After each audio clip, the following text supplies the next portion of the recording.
we'll display everything. Beth will, anyway.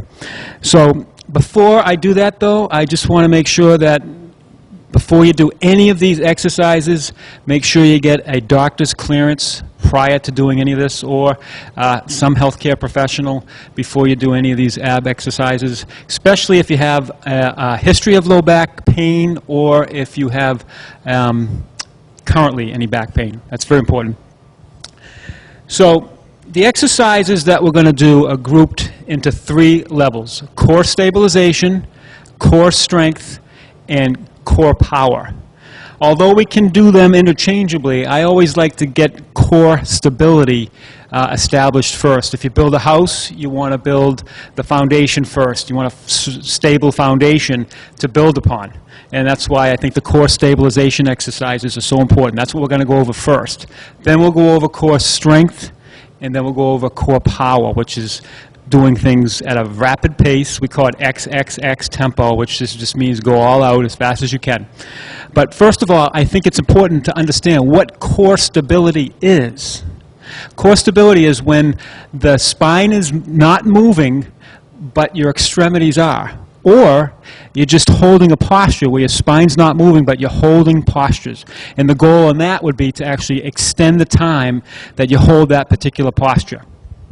So that's where we're heading today. The first part is core stabilization, where we're going to be doing postures where the spine is not moving, but the extremities will be. Okay, and Beth's going to demonstrate that. But first, what we want to do is go over where your spine should be when you're doing a lot of these core stabilization exercises. So what Beth's going to do is she's going to put her hands like a diamond shape right in her pelvic area. And what we're going to do is, if you can just pan in my camera person there, just very slowly onto her lower back here. And just now, I want you to go into it, we call it an anterior tilt, where she actually arches. And then she's going to actually now go down to the floor. So if I put my hand underneath here, I wouldn't be able to get it out because it's pressed hard against the floor. And then now somewhere in the middle, we're going to call neutral. If you have pain and you're a back patient, neutral could be in a different area. It depends upon where you have the pain-free range. But for people that don't have pain, neutral is between those 2 extremes. And let's go over that again. The anterior tilt, where you're lifting the lower back off the mat, which is arching, another way of saying that, and then going into a posterior tilt where she's actually firm against, her low back is against the mat. And then neutral would be in that middle range. So I'm going to go behind the camera and narrate now. We're going to go through a bunch of exercises for the core stabilization portion.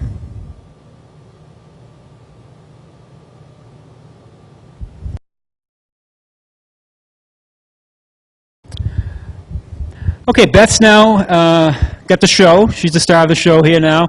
And now we're going to basically go over what we call the dead bug progressions. And this is good for people that have just come out of physical therapy. We see this in a lot of physical therapy. This is opposite arm and leg. Her back is in neutral, like we talked about.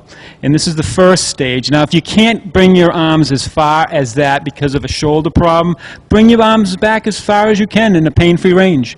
Okay, the key here is you want to be pain-free in your upper extremities. Your spine is not moving, it's stabilized. You might want to keep your abs braced or tightened during this exercise, or all of these progressions that we're going to be talking about today.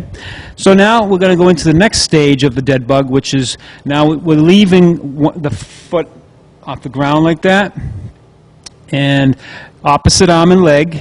So as she's moving her left arm behind her, her left leg is going down. Okay? And now the next stage would be a little bit harder. We bring the head up now. So now her abs are, it's actually easier to keep a flat back when her head's up because the body automatically wants to the back wants to flatten.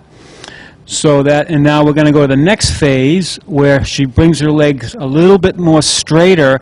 So if the further the leg goes down, the more challenge it is on the abs because of the abdomen, because the back wants to arch, but you're keeping your abs tight so it doesn't come off the mat. So you're in that neutral still, and her head is feeling it. What you might want to do too is place your tongue against the roof of your mouth. That'll encourage some core muscles in the neck to actually be firing.